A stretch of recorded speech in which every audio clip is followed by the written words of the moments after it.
और वो यदि मैं नहीं समझा पाऊं तो वो आपकी गलती नहीं, मेरी गलती है। ऐसा स्पष्ट मेरो दृढ़तर आग्रह है।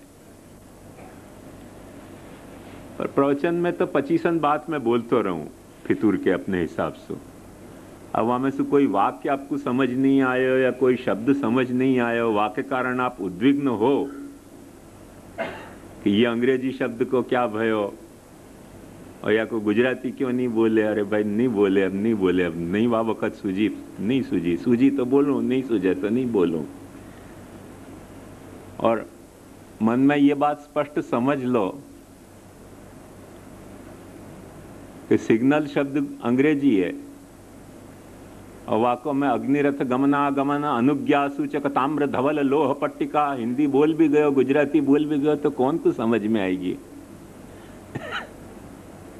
या के बजाय सिग्नल सरलता से समझ में आवे।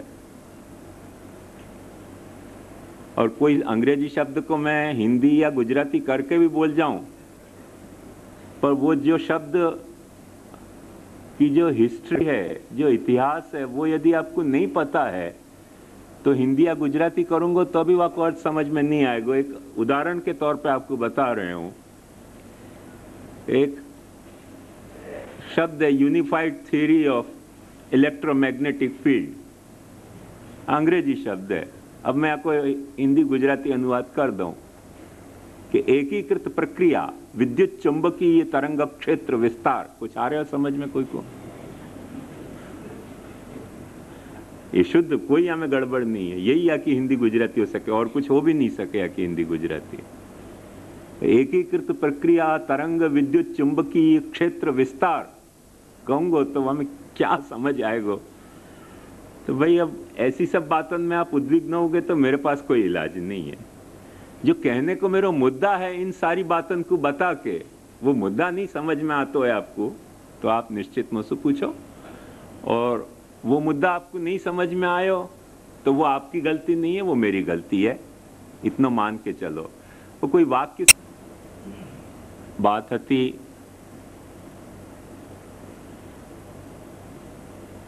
वहां में भी वो गलती से मैं मेटाफर बोल गयो, कल भी बोले तो परसों भी बोले तो, और वो मेटाफर बोल के वाको मैं हिंदी गुजराती कर दूं रूपक तो भी समझ में नहीं आएगा। रूपक माने क्या,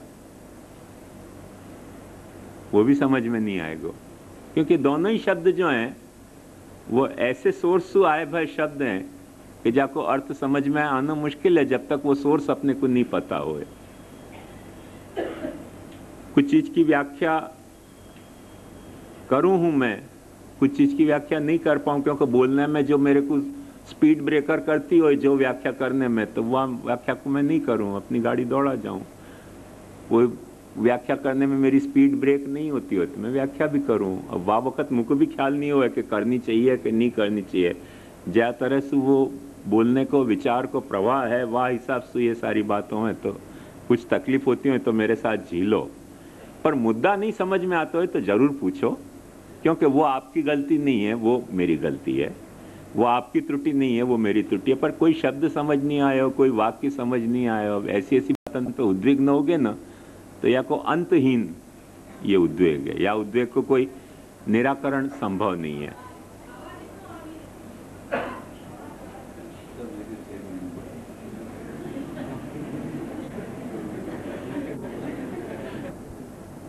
देखो कल जो मुख्य, कल और परसों तो अपन ने नहीं चर्चा करी थी, खाली वाको हिंट दी थी, पर कल मुख्य चर्चा करी तो मेटाफर कहो कि रूपक कहो, वाको मुद्दा ये है कि अपन ने गोपीश की व्याख्या में ये देखियो कि गोपी के ईश हैं, वो गोपी को स्वरूप, उन गोपीन को स्वरूप प्रभु की क्रिया शक्ति और ज्ञान शक्ति होने को है, और वह उन गोपीन के ईश होने को जो प्रभु को संबंध है, वो क्रिया शक्ति और ज्ञान शक्ति के साथ, माने प्रभु अपनी क्रिया शक्ति और ज्ञान शक्ति के साथ ही क्रीड़ा कर रहे हैं। कोई स्त्री के साथ क्रीड़ा कर रहे हैं बेसिकली वो बात नहीं है।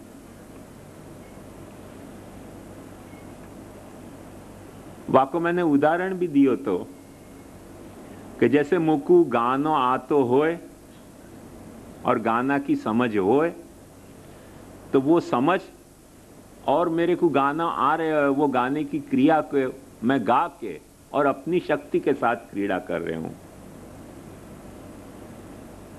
अब वेदिवाकु द्वैत की भाषा में बोलना है तो यूं कहा जा सके कि मैं गायक हूं और मेरी क्रिया है, वाकी जो मेरी शक्ति है, और गाने की जो मेरी समझ है, वाकी जो मेरी शक्ति है, उन शक्ति के साथ मैं रमण कर रहे हूं, ऐसे बोले जा सके। और द्वैत की भाषा नहीं बोलनी है और अद्वैत की भाषा बोलनी होए तो ऐसे भी बोले जा सके कि ऐसो मैं अपनी ज्ञान शक्ति, मैंने क्रिया शक्ति और जो स्वरन के स्वरक ज्ञान की मेरी शक्ति है, वाके द्वारा मैं गा रहे हूं। तो द्वारा कहूंगो तो अलग बोध नहीं होएगो, वह मैं साधन को बोध होएगो। और जब उनके साथ मैं रमण कर रहे हूं यूं बोलूंगो तो मोसू मेरी शक्ति कुछ अलग है या तरीके को बोध होएगो। अब भाषा कैसी वापरनी, ये तो अपन को जा तरह से वाकु भाषा वापरनी है, वा तरह से भाषा वापरी जा सके है, ये बात मैंने बताई थी। वह बात पे ये शंका उठी थी कि तो क्या सचमुच में कृष्ण प्रकट नहीं भय, क्या सचमुच में गोपिकाएं प्रकट नहीं भई, खाली वाह कृष्ण और गोपिका को कोई एक रूपक है, मैंने समझाने के लिए, जैसे कई स्टोरियां समझाई जाए ऐसा ये स्टोरी है, अथवा नहीं तो समझाने के लिए खाली स्टोरी कही गई हो तो ये रूपक या मेटाफर कहवावे, और सचमुच में गोपी के रूप में शक्तियां प्रकट भई हों भगवान की, और भगवान भी जो है वो शक्तिमान प्रकट भय हों, तो फिर ये मेटाफर नहीं है, रूपक नहीं है, पर सचमुच में एक पुराण है। पुराण को मतलब है पहले जो सचमुच में भयो ऐसे बात। तो वापे दो तरह के विचार हो सके हैं। एक विचार ये है कि ये पुराण है और पुराण है वाके लिए वहाँ में जा तरह से वर्णन कियो गयो है, वा वर्णन की परिच्छिन्नता में हर बात को समझनी। वो बात मैंने आपको कल समझाई थी या ढंग से कि हाथी को हाथी के हैं, क्योंकि हाथी की सूंड को अपन हाथ तरीके ट्रीट कर रहे हैं कि वो हाथी को हाथ है, क्योंकि अपन अपने हाथ से जा तरीके को काम लें, वा तरीके को काम हाथी अपनी सूंड से लेवे। सो अपन वाकू सूंड को सूंड तो कहवे ही है, पर सूंड कहने के अलावा वाकू हाथी को हाथ भी कहवे, और हाथ कहवे करके हाथी हाथ होने के कारण वा पशु को अपन हाथी कहवे। अब वाको मैंने मजाक भी आपको समझाई थी कि हाथी को पूछवे जाओगे तो वो हाथी जो है वो मनुष्य को सुंडी कहेगो, क्योंकि वाके तो हाथ होवे नहीं है गरीब के। तो वो यूँ समझते हो कि मनुष्य जो है वो दो सूंड वाले प्राणी हैं कि जिनके आजू बाजू दो सूंड हैं, तो दो शुंडी कहेगो वो। ये जो बात मैंने आपको समझाई वो यह अर्थ में समझाई कि हाथी को मनुष्य के तरह काम करने के लिए अतिरिक्त हाथ की जरूरत नहीं है, वो सूंड से ही हाथ को काम निकाल सके है।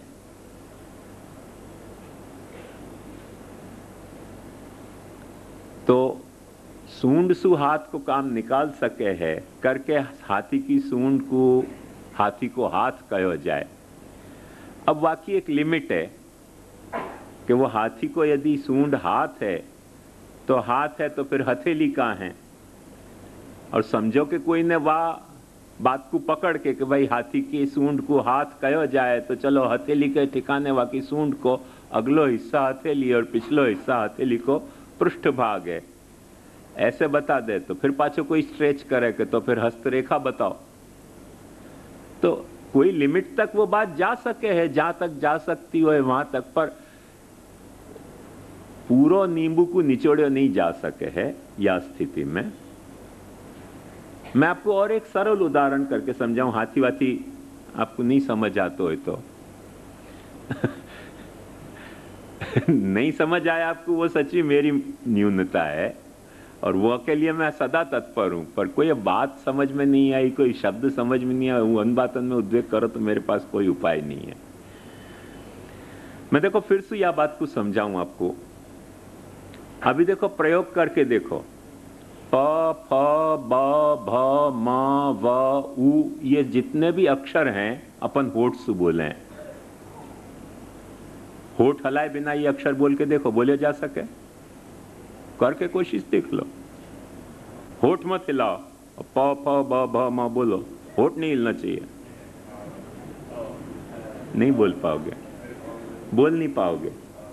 तो जब भी प फ ब भ म व उ जो है वो होठ हलाए बिना बोले नहीं जा सके हैं।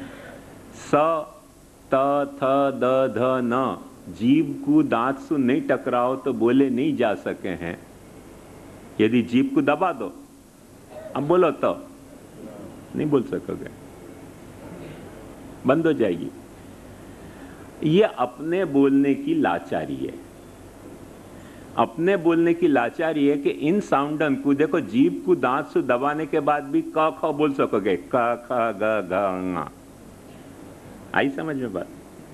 वहां स्वतंत्रता है अपने को। क ख ग घ ङ बोलना हो तो जीभ को दबा के अपन बोल सकें, पर त थ द ध न बोलना हो तो जीभ को दबा के नहीं बोल सकें। और प फ ब भ म बोलना हो तो होठ को बंद किए बिना, हिलाए बिना बोले नहीं जा सके। ये अपनी लाचारी है। अब ये लाचारी है इन अक्षरन के साथ अपनी, या के लिए अपन स्पीकर में सु क ख ग घ ङ निकल रहे हो, प फ ब भ म निकल रहे हो, होठ खोजने जाएंगे तो होठ मिलेगा स्पीकर में? ये जैसे मेरे होठ से प फ ब भ निकल रहे, ऐसे स्पीकर में से भी तो निकल रहे हो प, वहां कौन सा होठ हिल रहे हो? वहां कौन सी जीभ जो है वो दांत से टकरा रही है? बताओ। बात तो सारी वही की वही हो रही है। स्पीकर में से जब ये प फ ब भ म निकल रहे हो कि नहीं निकल रहे हो, निकल रहे हो नहीं निकल रहे हो तो आपको सुना ही नहीं देगो, निकल तो रहे हो है।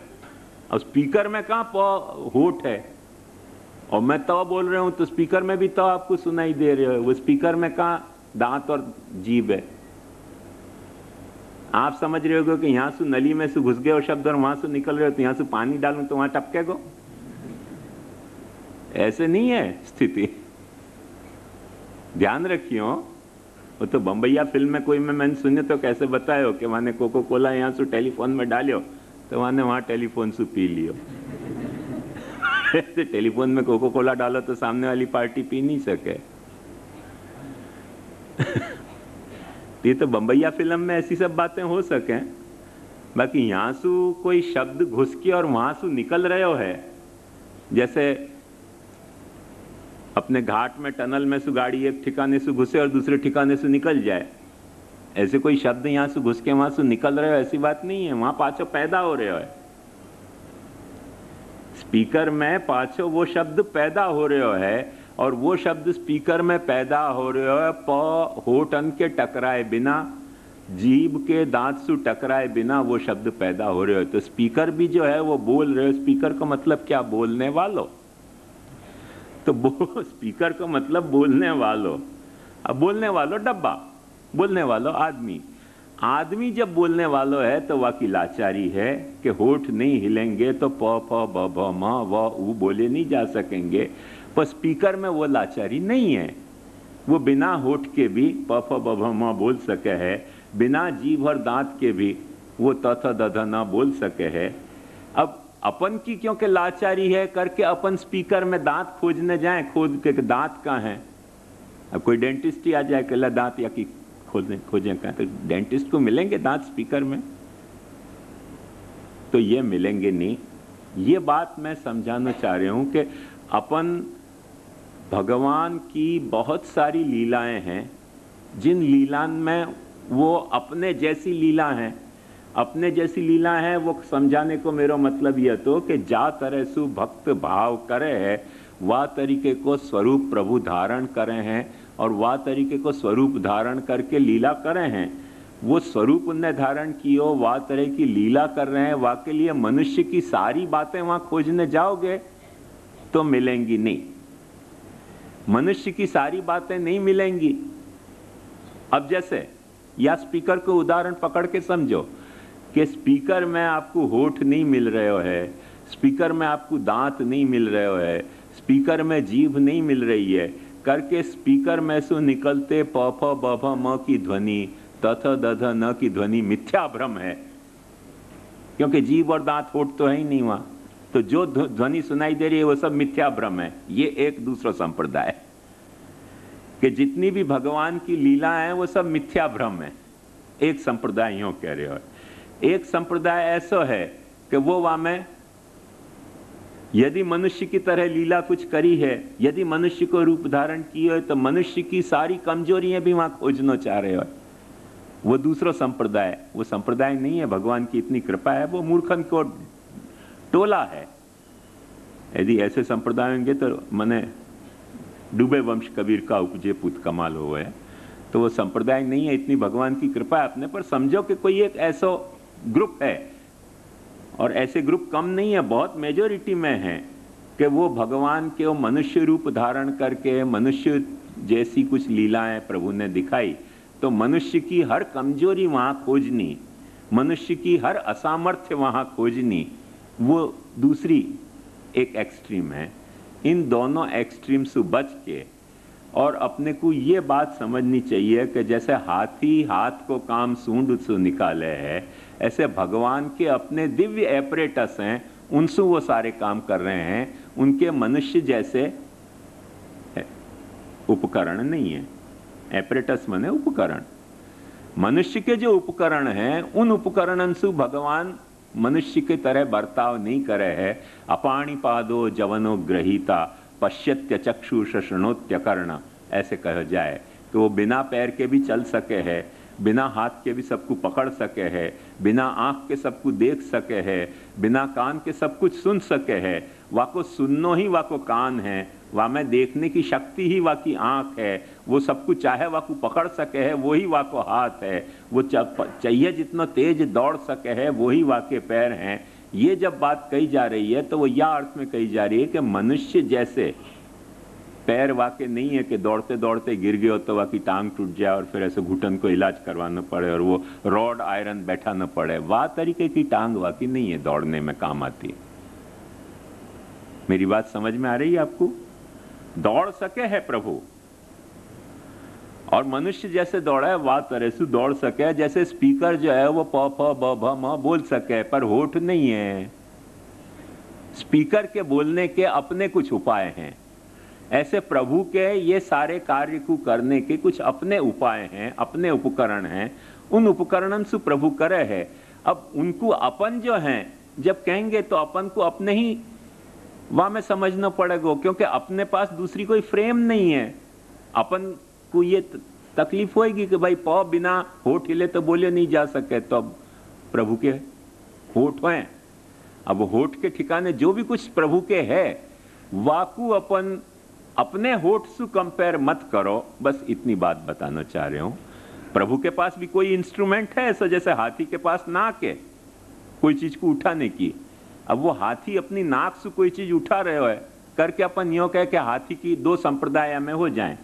देखो खटाखट दो संप्रदाय हो जाएं। एक संप्रदाय ये कि हाथी के पास हाथ नहीं है, नाक है, या लिए हाथी जो भी कुछ अपनी सूंड से उठा रहे हो है वो अपने को मिथ्या भ्रम है, हाथी उठा ही नहीं रहे हो। अरे जाओ ना हाथी के पास, उठा के सूंड से फेंक देगा तुमको। हाथ नहीं है कह के जाओ हाथी के पास, हाथी सूंड से उठा के फेंक देगा। ऐसे कहा जाए। एक दिन शेर को चिंता हो गई कि लोग मुझको राजा माने कि नहीं। तो सियालिया को पूछी और याकू पूछी वाकू पूछी, क्यों बे क्या ख्याल है, कौन हूं मैं? सब बेचारे डरते थे। तो उन्होंने कहा भाई जंगल के राजा हो। हाथी को जाके पूछी क्या क्या समझा मैं क्या हूं? हाथी भी तेजी में तो वाने सूंड में उठा के फेंक दियो शेर को। मान की भाई नहीं मालूम हो तो पूछ लो क्या हूं, फेंक काय को दे रहे हो? नहीं मालूम है पूछ लो, फेंकने की क्या जरूरत है? हाथी की सूंड इतनी तगड़ी है कि वो चाहे तो शेर को उठा के फेंक सके। हाथी को जोश आ जाए ना करके शेर को हाथी को शिकार करना है तो सामने से नहीं कर सके, पीछे से करे, क्योंकि सूंड की चपेट में आ गया ना तो उठा के फेंक ही दे हाथी शेर को भी। तो भाई सूंड वाको काम कर रही है हाथ के तरह, हाथ के तरह काम कर रही करके हाथ की सारी बातें वहां खोजने जाओगे तो नहीं मिलेगी। वो हाथ को काम सूंड सु नाक सु कर सके है। अब वो हाथ नहीं है करके वो जो काम कर रहे हो वो मिथ्या भ्रम है, ये एक संप्रदाय खोटो है। और हाथ को काम वो सूंड सु ले रहे हो करके अपने हाथ की जो भी कुछ लाचारी या शक्ति या जो भी कुछ विशेषताएं, वो सारी विशेषताएं सूंड में खोजनो, वो भी एक मूर्खता है। ये बात मैंने समझानी चाहिए कि ठाकुर जी की कथाएं जो हैं, प्रभु की जो कथाएं हैं, वो काव्य कल्पना नहीं है, रूपक नहीं है, वो सच हैं। मगर वो सच हैं वो क्योंकि भक्तन को भाव सुभावित होने के कारण प्रभु ने वैसो रूप धारण कियो है, क्योंकि अपने को आवश्यकता हती। बात ध्यान से समझो फिर सु कि अपने को आवश्यकता हती कि एक वक्ता जा वक्त बोले तो वो जितनो बोले वाकी आवाज अमुक दूरी तक जावे, अमुक दूरी के बाद नहीं जावे, तो आगे भी दूरी तक जहां वाकी आवाज नहीं जा रही है वहां तक वाकी आवाज पहुंचानी है, तो एक माइक और स्पीकर की जरूरत थी। अब वो माइक और स्पीकर के उपकरण पैदा भय, तो वह माइक और स्पीकर के उपकरण के कारण, माइक समझ लो कान के जैसो है और स्पीकर समझ लो मुख के जैसो है। अब या के कारण कान और मुंह के फंक्शन पैदा हो गए हैं, पर कान की सारी खासियतें माइक में नहीं मिलेंगी और मुख की सारी खासियतें स्पीकर में नहीं मिलेंगी। पर वो काम कर सके है कि बिना कान के जो है वो माइक सुन सके है और बिना मुख के स्पीकर बोल सके है। ये बात समझनी चाहिए, नहीं तो अपन ऐसे नहीं समझें तो देखो कितना फनी पिक्चर आ जाए कि उपनिषद वेद में ऐसे कहो सहस्र शीर्षा पुरुष सहस्राक्ष सहस्रपात, कितना भद्दो चित्र है। 1000 माथा वालो वो देव है और 1000 वाक्य आंखें माने काणो है। 1000 माथा पे 1000 आंखें मतलब काणो है। और सहस्र शीर्षा पुरुष सहस्राक्ष सहस्रपाद, 1000 युवा के पैर हैं मतलब लूलो और लंगड़ो, माने एक टांग हो तो क्या कहा जाए लंगड़ो। तब अपन या तरीके को जा वक्त अर्थ खोजने जाएंगे तो वो अर्थ वहां अर्थ नहीं है, अनर्थ है। पर यह बात से जो बात समझाई जाने चाह रही है कि भाई प्रभु के पास तुम्हारे एक हाथ से तुम जितनी शक्ति काम कर सको। सहस्र शब्द यहां संख्यावाचक नहीं होके अनंत्यवाचक है। तो अनंत बताने में प्रभु में हाथ की अनंत शक्ति है, प्रभु में देखने की अनंत शक्ति है, प्रभु में सुनने की अनंत शक्ति है, प्रभु में चलने की अनंत शक्ति है। उन अनंत शक्ति को उदाहरण मैंने आपको वो कल 9 चौरस ग्राफ से बतायो कि एक ग्राफ को अपन ने एक वक्त बना लियो और थोड़ा सा आपको हिंट दे दी कि देखो या ग्राफ में कितने तरह के डिजाइन को प्रकट करने की शक्ति है। ये तो बहुत छोटो क्षुद्र ग्राफ है, तो वहां में इतने डिजाइन को प्रकट करने की शक्ति है और वो शक्ति हर व्यक्ति को जा तरह से समझ आ रही है वह तरह से वो सच्ची है। पर वह शक्ति में वह ग्राफ को बांध्यो नहीं जा सकेगो, वह की सीमा वहां खत्म नहीं हो रही है। ऐसे प्रभु जा व्यक्ति को, जा भक्त को, अपने व्यक्ति या भक्त को जा भाव से प्रभु दर्शन दे रहे हैं, वो भावात्मक प्रभु को स्वरूप वह व्यक्ति के लिए सच होने के बावजूद भी प्रभु के स्वरूप में वह तरीके की मर्यादा बांधी नहीं जा सके है कि अपन वाक्य कारण जैसे स्पीकर में जीभ खोजने जाएं और स्पीकर में होठ खोजने जाएं तो वो जैसे बेवकूफ़ी होगी, ऐसे सारी बातें वहाँ नहीं मिलेंगी। प्रभु जितनी दिखानी चाहें उतनी मिल भी सके, नहीं मिल सके ऐसी बात नहीं, क्योंकि जो सब कुछ बन सके वो क्या नहीं बन सके, जो सब कुछ बन सके वो कुछ भी बन सके। तो प्रभु जो बन के बताना चाह रहे हैं उतनी मिल जाएगी, पर वाक्य अलावा आप अपनी खोटी अक्ल चला के वहाँ कुछ कंक्लूजन ड्रॉ करना चाहोगे वो पॉसिबल नहीं है। या के लिए ये जो लीलाएं हैं, पौराणिक लीलाएं, न तो ये मिथ्या हैं और न ये मानव सदृश लीला होते भय इनमें से सारी मानवीय जो विडंबनाएं हैं वो ही खोजने की कोई आवश्यकता है। अचिंत्या खलु ये भावा नतांस तर्केण योजयेत, ये मुख्य सिद्धांत मैंने कल समझाना चाहा। मेरी बात समझ में आई ना? मेटाफर मैं बोल गयो, अब वो सच्ची बात है, अनुवाद कर देना चाहिए था, पर अनुवाद भी कर तो तब भी समझ नहीं आती, तो फिर कर तो क्या? ये तो भाई लाचारी है। मैंने एक बड़ी मजेदार कथा सुनी थी।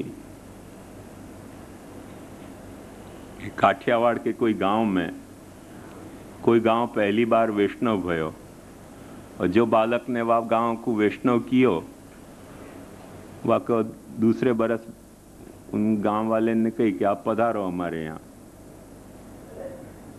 तो वो बालक कोई कारण से पधार नहीं सके, तो उनने कही कि हमारे बावाएं पधारेंगे। तो बावा पधारेंगे तो गांव वाले ने कही कैसे भाई महाराज तो पधारेंगे नहीं और बावाएं पधारेंगे दो। वो बावा समझे वो, तो उन्होंने कही ठीक है अब महाराज भिजवा रहे हैं बावान को, तो बावान के लिए ढोल बजाएंगे। तो गांव की पादर पे ढोल लेके खड़े हो गए कि दो बावाएं पधारेंगे। अब वो जब पधारे तब बावाएं तो दिखे नहीं, तो उन्होंने कहा अलिया आमा कोई बावा तो दिखाता ज नहीं, ढोल वगाड़वो के नहीं? उन्होंने कही तू वगाड़ न। उन्होंने कही पण आमा तो बे टटुरियाओ देखाय छे। बाबा तो पधार्या नहीं, बे टटुरियाओ देखाय छे। वो बाबा आ गए थे बाबा महाराज के, तो उन्हें कही टटुरिया हो तो आपणु शू गયું, टटुरिया ने ढोल वगाड़। बाबा टटुरियान के लिए ढोल बज्यो स्वागत में। अब बेचारे बाबा सुबह से निकले, दोपहरे शाम तक कभी पहुंचे, तो उनने जाते कही कि हमारे छीवे जવું છે। उनने कही नहीं जवा दઈએ बिल्कुल। उनने कही भाई पण लागी છે, वो लागी નથી, कोई लागी નથી। અહીંયા આવ્યા અને પછી छीवे કેમ જવાની लागी છે તમને? बेचारे घबरा गए बाबा कि तो मर गए, ये तो क्या परेशानी है, छीवे भी नहीं जाने दे रहे। तो फिर तो निकी तो हमें जाइए पाछा, काम जावाय नहीं दઈએ। मुकाण शू थई गई, बल्कि एवं केम करो छो? बोले हमणा तो तमे आव्या ने हमें तमे छीवा जाओ छो। पण तमने शू वांधो छे? बालक जाजरू जाए। बोले जाजरू जाए एम बोलो ने, छीवा अहींयाथी 6 मील दूर एक गांव छे, અમે समझ्या त्यां जई रह्या छो। અમે કેવી રીતે જવા દઈએ? સવારથી તો અમે અહીંયા ઊભા છીએ ને આવતાની વેટ જ તમે કહો કે છીવે જઈએ છીએ, કેવી રીતે જવા દઈએ? છીવામાં ગામ હતો એક 6 मील दूर पे। भाषा की ऐसी तकलीफ तो रहने ही वाली है। बालक बेचारे परेशान कि छीवे ही नहीं जाने दे रहे। गजब वैष्णव उनके फंस गए अपन। और गांव उनके वहां से छीवा गांव 6 मील दूर है, तो उनके हमारा अहिया तो आव्या नहीं ना आवतानी वेत ज कहो छो के छीवा जવું છે, नहीं जवा दઈએ। केम जई शको तमे? ले फंस गए बेचारे बालक। तो कई वक्त ऐसी लफड़ाएं भाषा के कारण हुए, पर उनको झेले बिना टटुरिया ने भी झेलो, ऐसे तुम भी झेलो। मेरे पास कोई उपाय नहीं है। वो टटुरिया ने झेले, ऐसे तुम भी झेल लोगे तो ही वहाँ को उपाय, बाकी कोई उपाय या को मेरे पास नहीं है। क्योंकि करना क्या, शब्द कहाँ से लाने? लावे तब भी कुछ न कुछ लफड़ा तो हुआ ही है। खैर, तो अपन अपने विषय पे आवे।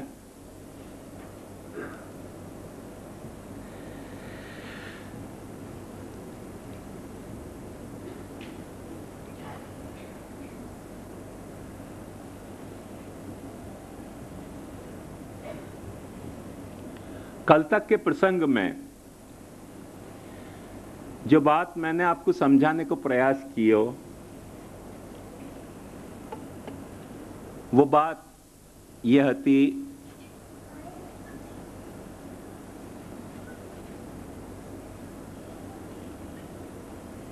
कि अंगीकृति रहित मर्यादा एक एक्सट्रीम है और मर्यादा रहित अंगीकृति दूसरा एक्सट्रीम है। महाप्रभु जी ने इन दोनों एक्सट्रीम से बच के समर्याद अंगीकृति को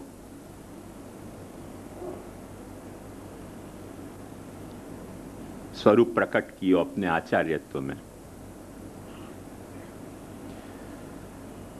और बाकी मर्यादाएं क्या हती जिन मर्यादाओं के तहत आपने पुष्टि जीवन को अंगीकार कियो है।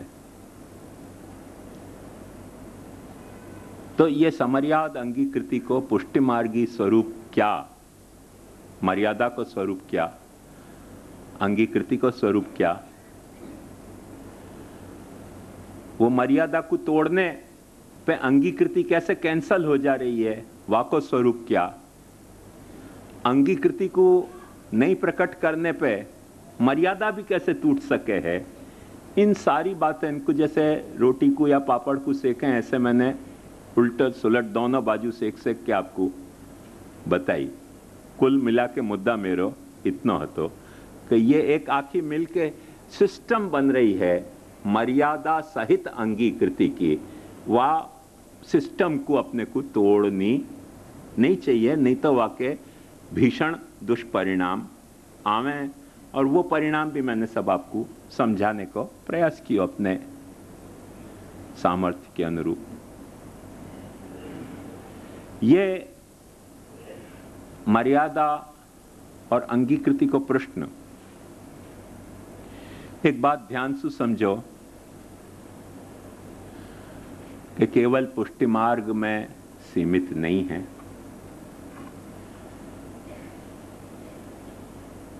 प्रत्येक धर्म, प्रत्येक व्यवस्था, माने कोई भी यदि कहीं कुछ सिस्टम है और वह कुछ सरवाइव करना है तो ये दोनों पंख होंगे तभी वो सरवाइव कर सके है। कुछ न कुछ वहां में अंगीकृति को प्रोविजन होना चाहिए, कुछ न कुछ वहां में मर्यादा को प्रोविजन होना चाहिए। इन दोनों में से अपन ने एक को खंडित कियो, अल्टीमेटली दोनों खंडित हो जाएंगे।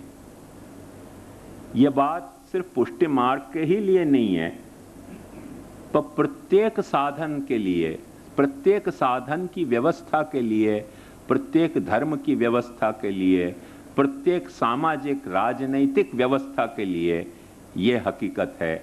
और आप सावधानी से सुन पाए हो तो मैंने आपको यहाँ तक बताई कि ये बात फिजिक्स में, न्यूक्लियर फिजिक्स में, ये बात साइकोलॉजी में, ये बात एस्ट्रोनॉमी में, ये बात बायोलॉजी में, सब में यही तरह से वर्क कर रही है कि कुछ मर्यादाएं हैं, कुछ अंगीकृति है, कुछ अंगीकृति है, कुछ विसाविस मर्यादाएं हैं। इतना ये यूनिवर्सल ट्रुथ है। ये बात मैंने आपको साथ साथ समझाने की कोशिश करी। अब आज अपन या पहलू को देखेंगे कि जा बैकग्राउंड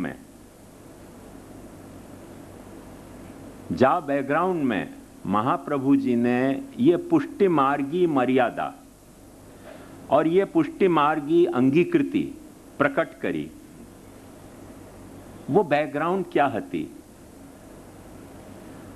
और वो अपनी लोकल बैकग्राउंड और बाहरी बैकग्राउंड, माने अपनी बैकग्राउंड और अपने अलावा दूसरी बैकग्राउंड ऑल ओवर वर्ल्ड की या बारे में क्या है, वह की थोड़ी झांकी कराना चाहूंगा आपको। फिर से मैं आपको बताऊं, मेरा उद्देश्य बिल्कुल साफ है। सबसे पहली बात तो यह है कि मर्यादा और अंगीकृति के आपसी एक दूसरे पे अन्योन्याश्रितता अपने को समझ आवे।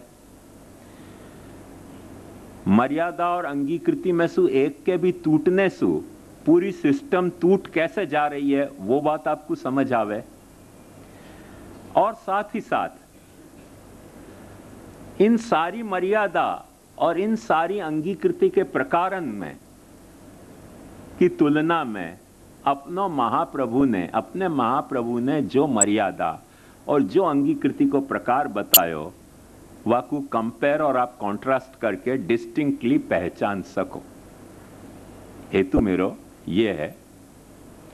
अब कोई लोगन को ऐसे बोरिंग लगे कि पुष्टि मार्ग में ये गांव की चर्चा क्यों कर रहे हो, तो भाई नहीं आपको पसंद आती हो तो आप सो जाओ, एयर कंडीशन शायद चल रहे हो आज, तो नहीं नींद आती हो तो अगासी पे जाके बैठो, कुछ चाय नाश्ता करो। पर मैं तो यही तरह से देखने के लिए आदी हूं और यही तरह से समझा भी सकूं, दूसरी कोई मेरे पास प्रकार नहीं है। वासु प्राचीनतम ग्रंथ कोई है नहीं। सो वेद की मर्यादा और वेद की अंगीकृति के कंसेप्ट क्या हते वो थोड़ा सा मैं आपको बताऊंगा। वाके बाद वेद के विरोध में बुद्ध धर्म आयो, वेद के विरोध में जैन धर्म आयो। उनने कौन सी तरह की मर्यादाएं प्रस्तावित की, उनने कौन सी तरह की अंगीकृतियां प्रकट की, ये है। उन्हीं के आसपास इजिप्ट और मेसोपोटामिया में यहूदी धर्म आयो। वहां ने कौन सी तरह की मर्यादाएं प्रकट की और कैसी तरह की अंगीकृति को मॉडल प्रपोज कियो। वाके बाद ईसाई धर्म आयो, वाके बाद इस्लाम आयो, और जो चीन के धर्म में कन्फ्यूशियस, ताओ और जापान के शिंतो वगैरह, उन सब में भी ये है विचार। पर सबको मैं यहाँ, क्योंकि अपने पास समय नहीं है तो अभी विवाह विस्तार में नहीं जा सकेंगे थोड़ा सा, क्योंकि ताओ मैं आपको हर वक्त बता तो रहा हूँ यहाँ, तो कन्फ्यूशियस को नहीं बता रहा हूँ, शिंतो को नहीं बता रहा हूँ, जैन को भी नहीं बता रहा हूँ, पर ताओ को थोड़ा सा बताना चाहूँगा, क्योंकि वो पाछो कंपैरिजन और कॉन्ट्रास्ट करने में अपने महाप्रभु जी के अंगीकृति के स्वरूप और महाप्रभु जी के मर्यादा के स्वरूप को समझने में वो सहायक हो सके है। इतनी बात मैं टेंटेटिवली बताना चाह रहा हूँ। यदि आज हो जाए तो भयो नहीं भयो तो कल भी करेंगे अपन, पर वाके लिए अपेक्षित धीरज तो आपको रखनी ही पड़ेगी। सो सबसे पहले वेद के हिसाब से मैं आपको बता चुके तो कि जो अपन अभीष्ट या अनिष्ट कर्म कर रहे हैं, कुछ अपन कर रहे हैं, कुछ अपन को करने पड़े हैं, उन किए जाते कर्मन में कु जा बखत विधि निषेध सु वेद ने कंट्रोल करना चाहे हो, गवर्न करना चाहे हो, वह बखत वो कर्म कर्म नहीं रह के धर्म बने। ये बात मैंने आपको पहले बता दी थी। कर्म वो को वही है, माने या को आप यूं समझ सको कि लड़का वो को वही है, लड़की वो के वही है, पर शादी होने के बाद पति पत्नी हो गए। ऐसे कर्म वो को वही है, पर शास्त्र के द्वारा विहित है तो वो धर्म है, और शास्त्र के द्वारा निषिद्ध है तो वो अधर्म है। कर्म को स्वरूप नहीं बदल रहे हो, जो कर्म है वही धर्म है, जो धर्म है वही कर्म है, पर वा को वैलिडिफिकेशन हो रहे है और एक को वैलिडिफिकेशन नहीं भयो, बस फर्क इतना ही है। शास्त्र ने विधान कियो तो कर्म धर्म हो गयो, शास्त्र ने निषेध कियो तो कर्म अधर्म हो गयो। कर्म वही के वही हैं। या व्यवस्था में धर्म अधर्म के ये मर्यादा स्थापित भई। अब मैं आपको ये बात भी बता चुकी हूं पहली बार कि ये मर्यादा अपने आप में कर्म में स्थापित करनी वेद के द्वारा मनुष्य की बहुत बड़ी एक अंगीकृति थी, जाको महाप्रभु जी ने स्पष्ट शब्द में कहो है कि ये तो वेद को जो मर्यादा है, ये मर्यादा नहीं है, बड़ी भारी पुष्टि है। वाकु पुष्टि कह रहे हैं महाप्रभु जी हो। मर्यादा वाकु अपने भक्ति के रेफरेंस में मर्यादा कह रहे हैं, पर जो लौकिक कर्म है जहां आपको अपने इष्ट अभिष्ट और अनिष्ट को भान हो रहे है, पर वाकई कौन सो अभिष्ट कर्म धर्म है, कौन सो अभिष्ट कर्म अधर्म है, कौन सो अनिष्ट कर्म धर्म है, कौन सो अनिष्ट कर्म अधर्म है, ये भान नहीं हो रहे हो तो वो भान जा वक्त वेद ने आपको करवा दियो तो वो मर्यादा नहीं थी, प्रभु के द्वारा प्रकट करी भाई बहुत बड़ी पुष्टि है, ऐसे महाप्रभु जी कह रहे हैं। वो भी मैं आपको बता चुके हो कि कर्म मार्ग भी जो है वो या अर्थ में वैदिक कर्म मार्ग हो, माइंडेड वैदिक कर्म मार्ग या अर्थ में पुष्टि मार्ग है। कौन से अर्थ में? जहां लौकिक कर्म के जो मर्यादाएं हती, उन लौकिक कर्म की मर्यादा में वैदिक कर्म मार्ग एक पुष्टि मार्ग है। या रहस्य को बिल्कुल अपने दिमाग को जो भी जालाएं हैं उनको मिटा के महाप्रभु जी के हिसाब से समझ जाओ। और फिर ये वैदिक कर्म मार्ग पाछी एक मर्यादा है। मैं ताओ को सिद्धांत आपको निरंतर समझाता आ रहा हूं कि वामे पाछी या अंगीकृति में या पुष्टि में पाछी एक मर्यादा प्रकट भई है। उन मर्यादा के तहत पाछो जैसे कर्म में एक मर्यादा हती अभिष्ट और अनिष्ट होने की, ऐसे ही धर्म में भी पाछी अधर्म और धर्म की जो मर्यादा स्थापित भई, तो धर्म और अधर्म की जो मर्यादा स्थापित भई वहां में फिर विचारो जीव वही तरह से पजल्ड है जा तरह से कर्म के वहां में पजल्ड तो जैसे बच्चा की पजल्ड है। कुछ बड़े मजेदार प्रयोग वैज्ञानिकों ने भी आके किए, अभी आपको ख्याल आएगा कि कैसे मजेदार प्रयोग हैं वो। कि जैसे छाप की ऊपर चले पर बिल्ली पेड़ वेड़ पर चढ़ सके, पर एकदम सीलिंग पर चल नहीं सके बिल्ली। ख्याल में आयो? और वैज्ञानिक कन्या के बड़े मजेदार प्रयोग किए कि पूरी एक लोहा की सीलिंग बनाई, बिल्ली के चारों पैर में लो चुंबक इतना पावरफुल धर दियो कि यदि लगा दिया जाए तो गिरे नहीं बिल्ली, और वाकू ऊपर चौंटा दिया और बिल्ली डर के रोने लग गई। क्योंकि वाकू वाकी मर्यादा सु विपरीत कथा लग रही कि क्या लफड़ा में हमारे साथ हो गया। बात समझ में आई ना? उनने प्रयोग करके देखो कि बिल्ली को व्यवहार व स्थिति में कैसे हो, यदि बिल्ली को उल्टो चलने के लिए अपन बाधित करें।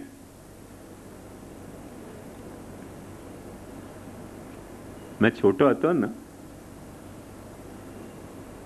तो बड़े मंदिर के कोई छपरा ऐसे नहीं होंगे जिन पे पतंग पकड़ने के लिए, कटी पतंग पकड़ने के लिए मैं दौड़े न होंगे। सब छपराएं मेरे प्रसादी हो, स्वामी भोगते हैं। अब उन छपरान को देखो ना तो पैर में मेरे झंझनाटी हुए कि अच्छा इन छपरान पे अपन कूदे, क्योंकि वह वक्त कद छोटी हती, टैक्सिस और रिफ्लेक्सिस भी इतने पावरफुल हते, उन छपरान पे कूदने पे कोई प्रॉब्लम नहीं आती थी। और अब कल्पना में जैसे वो बिल्ली घबरावे ना, ऐसे उन छपरान को देखो तो घबराहट हो मुझको कि मर गए कि इन छपरान पे अपन कूदते थे पतंग पकड़ने के लिए। तो देखो आदमी की जो शक्तियां हैं और जो मर्यादाएं हैं वो एक व्यक्ति में भी या तरह से फ्लक्चुएट हो रही हैं, तो पूरे समुदाय में तो फ्लक्चुएशन की रेंज क्या होगी वो अपन अच्छी तरह से समझ सके हैं। अपन समझ जाए हैं, जानामि धर्मम नच में प्रवृत्ति, जानाम्य धर्मम नच में निवृत्ति, केनापि देवेन हृदय स्थितेन यथा नियुक्तोस्मि तथा करोमि, दुर्योधन कह रहे हो। तो ये फ्लक्चुएशन है, मर्यादा के और अंगीकृति के बीच में फ्लक्चुएशन है। और एक्चुअली या तरीके को मैंने ट्रिमेंडस टेंशन हतो कर्म में करके तो प्रभु ने अंगीकृति सु मर्यादा प्रकट करी। अपनी अंगीकृति प्रकट करने के लिए रूप प्रपंच करणात् स्वासक्त स्वांश वारणा श्रुतिमात्म प्रसादाय महाप्रभु जी के हैं। तो वो तो बड़ी भारी प्रभु ने पुष्टि प्रकट करी अपनी, कि आपने ये कर्म मर्यादा प्रकट करी। बात समझ में आई ना? पर वो मर्यादा भी पाछी जासु पाली जा सके वैसु ही पाली जा सके, जासु नहीं पाली जा सके वह जो पाल सके है एक वक्त वो वाह वक्त पाल सके, मगर बाद में फ्लक्चुएशन आए हैं करके वहां भी वही प्रॉब्लम। ताओ की तरह हर सॉल्यूशन में एक प्रॉब्लम छुपी हुई है हर प्रॉब्लम में एक सॉल्यूशन छुपे हुए है। अभी मुझको कोई ने पूछी कि ताऊ जी कौन है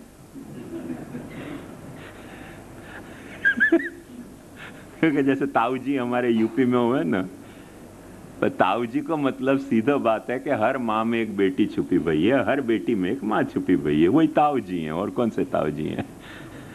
हर बाप में एक बेटा, हर गुरु में एक विद्यार्थी छुपे भयो है, हर विद्यार्थी में एक गुरु छुपे भयो है, हर भगवान में एक भक्त छुपे भयो है, हर भक्त में एक भगवान छुपे भयो है, हर जड़ में एक चेतन छुपे भयो है, हर चेतन में कुछ जड़ छुपे भयो है, हर जड़ जीवात्मक जगत में एक जो है वो आनंद छुपे भयो है, और हर आनंद में एक जड़ जीवात्मक जगत छुपे भयो नहीं हो तो श्रुति ऐसे कैसे कहती कि आनंदाध्येव खल विमानी भूतानि जायन्ते आनंदे न जातानि जीवंती आनंदम प्रयन्ते अभिसंविशन्ति। तो ताऊ जी बड़े सचमुच में बड़े ताऊ जी हैं, वह रहस्य कुछ समझो।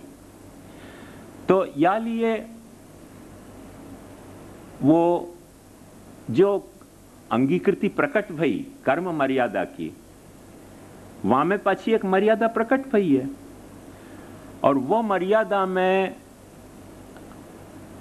पाछे विधि निषेध के तहत कुछ अपराध, कुछ पाप, कुछ पुण्य के डिफरेंशिया पैदा भय, जो आदमी को जो नहीं वाकू मने निष्ठा पूर्वक निभाना चाहे वाकू बेफल करें ही हैं करके कर्म मार्ग खुद वाको सॉल्यूशन निकाले है कि कर्म दो तरीके के। देखो ध्यान से समझो, अब कर्म विधि बेसिकली कर्म की जो मर्यादा है वो कैसी है? विधि और निषेध की। ये करो, ये मत करो, ये करोगे तो अच्छी बात है, ये करोगे तो बुरी बात है, ये मर्यादा हो गई। पर जो करने को कहो है वो तुम कर नहीं सके, जो करने की ना पाड़ी है वो तुम कर गुजरे, अब क्या करनो? जो करने को कहो है वो तुम कर नहीं पा रहे हो, तनु वित्तजा, गृह सेवा, और जो नहीं करने की कही है, गांव में एग्जीबिशन मत करो, दूसरे के पैसा मत लो, भंडोली भागवत मत करो, वो कर ही रहे हैं। अब क्या करना? अब कोई सॉल्यूशन है कि नहीं? बात समझ में आई? तो वाह तरीके की वाह स्थिति में पाछी कोई एक अंगीकृति प्रकट कर रहे हो है शास्त्र कि भाई नहीं अब समझ रही है बात तो क्या करना। मुझको एग्जैक्ट नहीं पता है कि पुराण है उनको कि मेटाफर है कि कोई भक्त को भावात्मक मनोरथ है, क्योंकि सोर्स मुझको नहीं पता है, खाली पढ़ो है या लिए मुझको याद आ गई है अभी बात अचानक, पर हकीकत में सोर्स नहीं पता है जो भी कुछ होए। पर एक बड़ी मजेदार स्टोरी ईसाई और यहूदीन में चले है,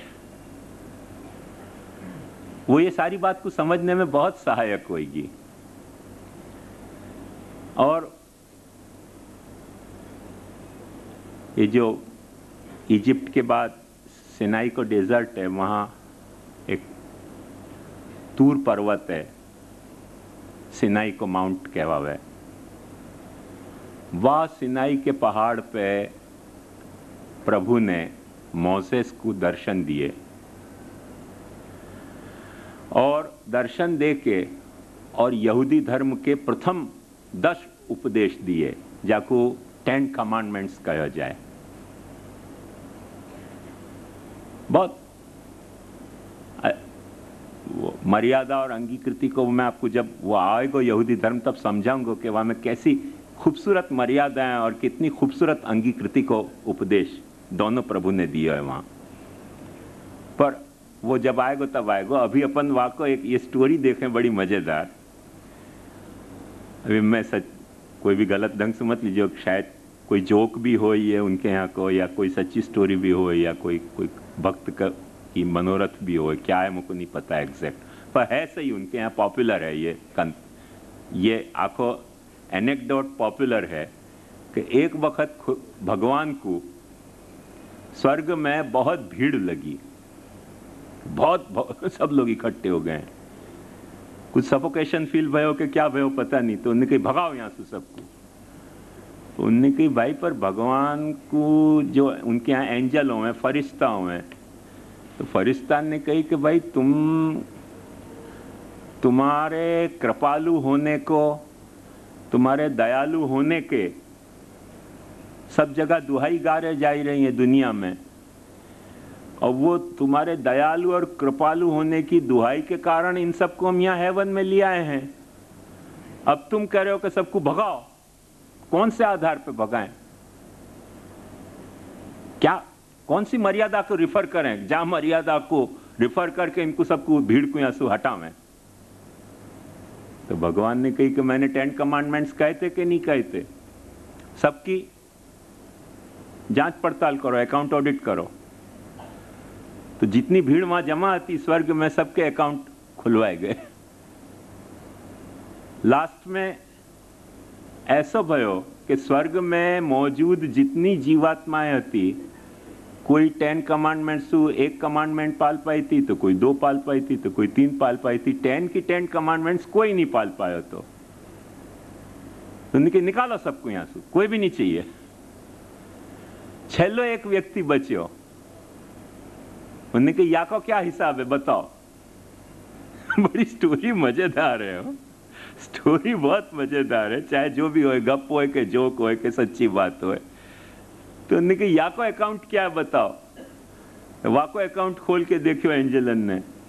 उन्होंने कहा ये एक व्यक्ति महान सूम, कोई सु बोलतो नहीं, तो जब सु पैदा भयो तब सु कोई सु मिलो नहीं, एक गुफा में जाके बैठे रहो, समहाउ याने 10 की 10 कमांडमेंट पाली हैं। भगवान ने वाको चेहरा देख के, भाई ये ऐसा सूम आदमी मेरे यहाँ रहते हो तो मैं भी स्वर्ग में सो जाऊंगा, बुलाओ सबको पाचे। इतना सूम मेरे को स्वर्ग में नहीं रखना है। बुला लो तो थोड़े थोड़े इनको बुला लो। फिर कौन से टर्म पे कॉम्प्रोमाइज भाई, अंगीकृति कि 10 में से 5 पालने पे बुलानो, के 7 पालने पे बुलानो, के 8 पालने पे बुलानो, वो खुलासा या स्टोरी में नहीं है, मगर कोई पॉइंट होएगा। पता नहीं क्या पॉइंट है तो अंगीकृति को और क्या पॉइंट है तो मर्यादा को, पर बहुत स्टोरी इंटरेस्टिंग स्टोरी है। जोक होए तो भी और सच होए तो भी, बात सारी बात अपने को समझा रही है कि मूल मुद्दा क्या है। तो भगवान खुद परेशान हो गए वासुम को देख के, क्योंकि वासुम को भगवान को भी देखने में मजा नहीं आ रहा था, क्योंकि वह को आदत खराब पड़ी थी, जो गुफा में रहते तो वह को प्रेयर की आदत थी। अपने यहाँ भी कई ऐसे हुए हैं कि उनको जो ऐसी सूम होने की आदत पड़ जाए ना, उनको भगवान की स्तुति करो तो कहें भगवान मिथ्या, अहम ब्रह्मास्मि सचो। ऐसे को इलाज भगवान भी घबरा जाए। भागवत भी यह बात को कहे हो, नहीं कहे ऐसी बात नहीं है। त्वय्यस्त भावाद अविशुद्ध बुद्धय आरुह्य कृत्स्रेण परम पदं ततः पतन्त्यधो नादृत युष्मदंग्रय तथा न ते माधव तावका क्वचित भृश्यन्ते मार्गात्वये। भागवत भी क्या है, यह बात को नहीं कहे, ऐसी बात नहीं, वो भागवत या कुछ सिद्धांत के रूप में कहे। वहां पता नहीं कौन से रूप की ये स्टोरी है कि जोक है, कुछ तो है, पर है जो भी कुछ है। यन्यर विंदाक्ष विमुक्त मानिन त्वय्यस्त भावाद अविशुद्ध बुद्धय आरुह्य कृत्स्रेण परम पदं ततः पतन्त्यधो नादृत युष्मदंग्रय। मुक्त हो गए, मुक्त होके ऊपर चले गए, पर भगवान के चरण को, क्योंकि मुक्त होने की जो रूक्ष प्रक्रिया होती, वहां में भगवान के चरण को भी प्यार करना भूल गए, करके पाछे वो मुक्त होने भाई को भी पाछो संसार में आना पड़े है, ये भागवत बतावे। तो वो यही तरह की कुछ स्टोरी है कि भगवान भी उनसे बोर हो रहे हो, वो आवे तो क्या बोलो भाई क्या काम है।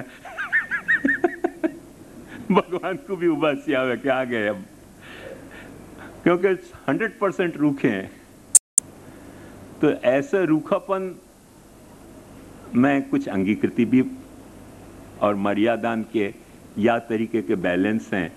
सो कर्म मार्ग में भी या बात को ध्यान रख के और कर्म की मर्यादा में पाछो अंगीकृति को एक प्रकार शास्त्र ने प्रकट किया है, और वो प्रकार है कि सिर्फ कर्म के विधान और निषेध ही नहीं है, विधान के पालन नहीं होने पे और निषिद्ध के अनुष्ठान होने पे प्रायश्चित को भी पाछो एक विधान है।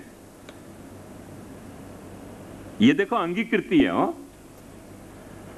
कि ये तुमसे कर्म नहीं पल्यो तो तुम ये प्रायश्चित कर लो, प्रायश्चित्तात्मक कर्म, और वो प्रायश्चित्तात्मक कर्म कर लो तो तुम्हारे से जो कर्म नहीं पल्यो वाको तुमको प्रायश्चित हो गयो।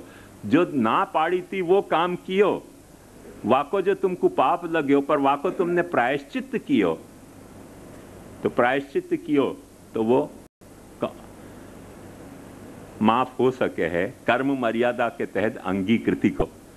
जितना भी प्रायश्चित्तात्मक विधान है वो बात ध्यान समझो कि कर्म की मर्यादा में प्रकट भई एक अंगीकृति ही है, स्पष्ट, यदि आप समझ पा रहे हो तो। और वाकई मंत्र कितने मीठे और अच्छे हैं, देखें तो अपने को ख्याल आवे।